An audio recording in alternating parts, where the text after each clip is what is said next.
We have many prominent Philadelphians, the most famous of which is Benjamin Franklin. He was quite a bit older than a lot of the other founding fathers. So if we talk about the founding fathers, Ben Franklin was kind of the founding grandfather. So he was about a generation older than everybody else who signed the Declaration of Independence. Benjamin Franklin was a lot of things. He was a scientist, an inventor, a printer, but he was also instrumental during the American Revolution as a diplomat. He spent a lot of the American Revolution over in France trying to gain French support and convince the French to openly support the Americans against the British. He was quite instrumental in making sure that the French came in on America's side. Probably our most famous and prominent Philadelphian, the tradition of visitors throwing pennies on Ben Franklin's grave. We don't actually know quite where that tradition came from. We have a couple educated guesses. One is the "a penny saved is a penny earned" mantra that Ben Franklin wrote in Poor Richard's Almanac. We also have stories of a tradition where brides being married at Christ Church would come to Ben Franklin's grave and throw a penny on for good luck.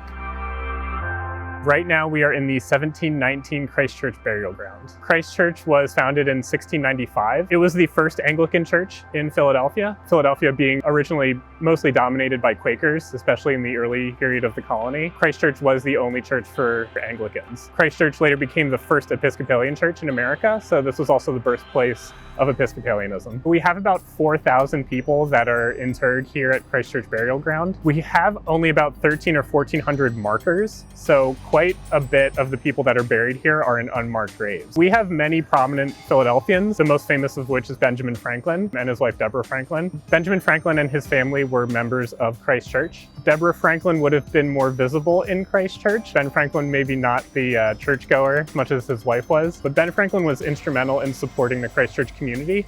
So if you visit Christ Church, you'll notice the Christ Church steeple, which was the tallest building in America until 1810. And Benjamin Franklin was instrumental in getting that funded. So even though you might not have seen him around Christ Church very often, he was certainly part of the community here. Something interesting about Ben Franklin's grave is the inscription on it is very plain and very simple. And that was actually dictated by him in his will. It's just his name and his wife's name and the year they were buried, but it resembles a 18th century financial ledger. It's a little insight into his wit and his mind because he wanted his gravestone to appear as if it was a financial ledger. I think it was a joke perhaps that Ben Franklin thought was funny, but it's what he wanted. Christ Church Burial Ground throughout its history also became a prominent place for many Philadelphians. So we have 10 mayors of Philadelphia throughout its history who are buried here. Benjamin Rush was one of the younger signers of the Declaration of Independence. He's called the father of American psychiatry. He's also the treasurer of the US Mint and the Surgeon General of the Continental Army. We also have Francis Hopkinson, who was a signer of the Declaration. This is really like walking through all of Philadelphia's history and also the nation's history. So this is a really unique place that's kind of nestled in the corner of the historic district here that is really like walking through time.